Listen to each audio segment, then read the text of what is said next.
Is it true that the destruction of America's social safety net wasn't just bad policy? It was a deliberate strategy designed to turn working-class people against each other? It was a strategy, and it had architects.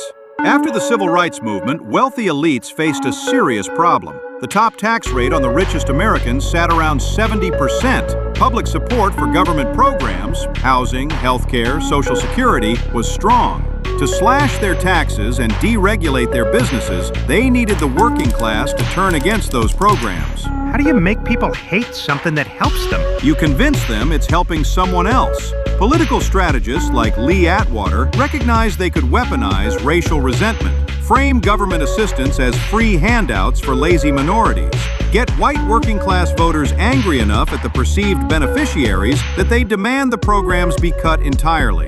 And the politician who sold it? Ronald Reagan.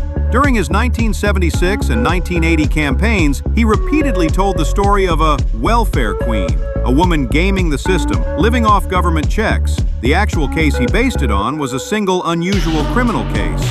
Reagan turned her into a universal symbol. Did the media push it? Study after study from that era showed news outlets disproportionately used images of black families when covering poverty and welfare, even though the majority of welfare recipients were white. The repetition conditioned the public to make an association that wasn't statistically accurate. And it worked politically. It became so powerful that Democrats eventually surrendered to it. In 1996, Bill Clinton signed legislation that gutted cash assistance for millions of poor families. The myth had become permanent policy. What did it actually do to the country? The top federal income tax rate dropped from 70% in 1980 to 28% by 1988.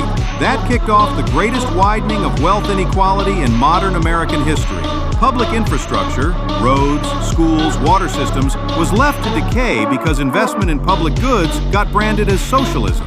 And the United States became the only wealthy nation on earth without universal health care, paid family leave, or guaranteed sick leave.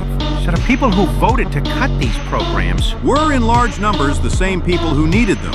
White working-class Americans make up a larger portion of the population, which means more white families relied on food stamps and public assistance than any other group.